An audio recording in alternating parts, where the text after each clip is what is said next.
جھوٹ پکڑے جانے پر سلیم صافی نے معافی مانگ لی اور اپنا ٹویٹ ڈیلیٹ کر دیا۔ مزید ڈسکس کرنے سے پہلے ویڈیو کو لائک کر لیں، چینل پر نئے ہیں تو چینل کو سبسکرائب کر کے بیل کے آئیکن کو دبا لیں تاکہ ہماری نئی آنے والی ویڈیو آپ کو بر وقت مل سکے۔ جی تو شروع کرتے ہیں آج کی اپنی پولیٹک ویڈیو کو۔ ناظرین، جیسا کہ میں نے پہلے کہا کہ جھوٹ پکڑے جانے پر سلیم صافی نے معافی مانگی اور اپنا ٹویٹ ڈیلیٹ کر دیا۔ ٹویٹ کے مطابق اسد قیصر نے ٹیسٹ سے ایک روز قبل حکومتی اور غیر ملکی اہم شخصیات کے لیے افطاری کا اہتمام کیا تھا، جس میں نہ فاصلے کا خیال رکھا گیا اور نہ ہی ماسک پہنے گئے۔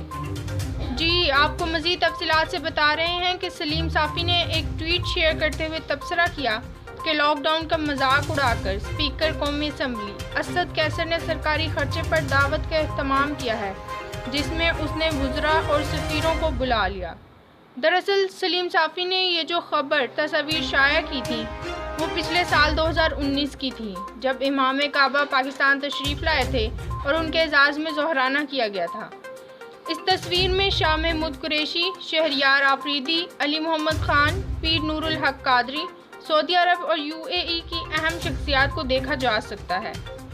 ناظرین، سلیم صافی نے بغیر تحقیق کے اسد قیصر پر لاک ڈاؤن کی خلاف ورزی اور سرکاری خرچے پر دعوت اڑانے کا الزام لگایا اور یہ ایک جھوٹی خبر شائع کر کے اسد قیصر اور ان کی فیملی کو حیثیت سے دوچار کرنے کی کوشش کی۔ جب سوشل میڈیا صارفین نے ثبوت پیش کر کے سلیم صافی کی خبر کو جھوٹا ثابت کیا اور سلیم صافی کو تنقید کا نشانہ بنایا تو سلیم صافی نے اپنا ٹویٹ ڈیلیٹ کر دیا اور معافی مانگ لی۔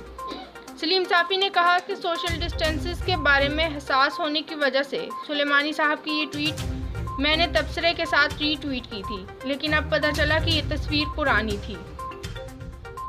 انہوں نے کہا کہ میں اس غلطی پر اسد قیصر صاحب سے معذرت خواہ ہوں اور ان کی جلد صحت یابی کے لیے دعا گو ہوں۔ اس جرم کی بنا پر میں نے سلیمانی صاحب کو انفالو بھی کر دیا ہے۔ ٹویٹ کی تصویر آپ اپنی اسکرین پر ملاحظہ فرما سکتے ہیں۔ اگر ویڈیو پسند آئی ہو تو ویڈیو کو لائک کر لیں، دوستوں میں شیئر کریں اور اگر آپ چینل پر نئے ہیں تو چینل کو ضرور سبسکرائب کریں۔